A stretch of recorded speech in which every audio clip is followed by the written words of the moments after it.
Well, it's a new year and it's time to reestablish our personal goals, which can include our love goals too. We have the pleasure of having Keandra Jackson, a marriage therapist and author, on the show this morning to help you establish potential goals for you and your partner to better your relationship this year. Thank you so much for driving all the way up from Los Angeles. You are such a trooper for joining us today. My pleasure. Absolutely. All right. So you sort of have this way of establishing 5 love goals for 2020. So sort of just walk us through what that means. Yeah, you want to do things different. It's a new year, it's a new decade. So Sure. the first one, we're going to get out the acronym of goals, right? I like it. So G is for go new places with your partner. Oftentimes we tend to go through the same places over and over again. And studies have shown that when you go new places and do new activities with your partner, you report higher levels of satisfaction and happiness in your relationship. That makes complete sense. And I think, for us living here in Bakersfield, we almost don't have an excuse to not go places. That's true. We have access to Santa Barbara, 2.5 hours away, San Francisco, San Diego, Las Vegas. So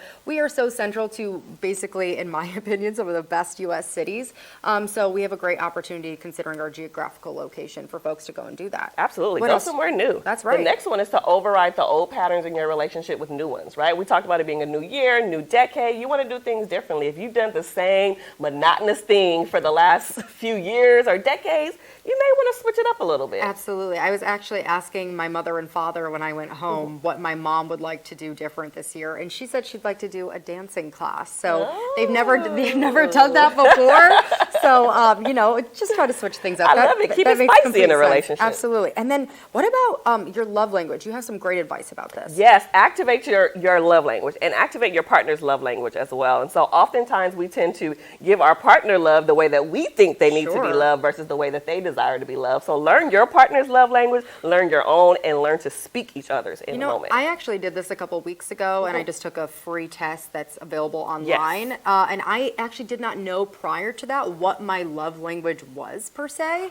There are free resources Yes. for folks to do that in order to learn how to love your partner best. All right, and then the next one has to do, you were talking about communication in our last segment. Yes. So a lot of communication is not only talking, but it's listening too. Active listening too, because that's a whole different ball game. Sure. And so if you learn to actively listen and not just wait for your partner to stop speaking so you can kind of give a rebuttal and respond and actually take in what they're saying and give it back to them and paraphrase, they're going to feel more Yes. understood and more loved and more appreciated. And so make sure you're actively listening with your Right, partner. so sort of just repeat what they told you to reinforce that you were actually listening Absolutely. to what they had to say. Okay, that makes Absolutely. sense. All right, now this one I have to say, I think many people are guilty of it, to not compare themselves to others, and especially in the relationship sense. Everyone is different, and I just think that you have a vast wealth of knowledge on this particular point. Yes. So S is for stop comparing your relationship to other people. And especially in the social media era, we tend to compare our relationship with those people online. Sure. And the grass is not always greener on the other side, and you don't know what's happening in other people's relationships. So make sure you're focusing on is your so own true. and not compare yourself to the left or to the right, because we know comparison is the thief of joy. That is so true. All right, now lastly, maybe some of our viewers are watching right now. Maybe they're not in a relationship, but they're open to meeting someone in 2020. They feel this is their year for love.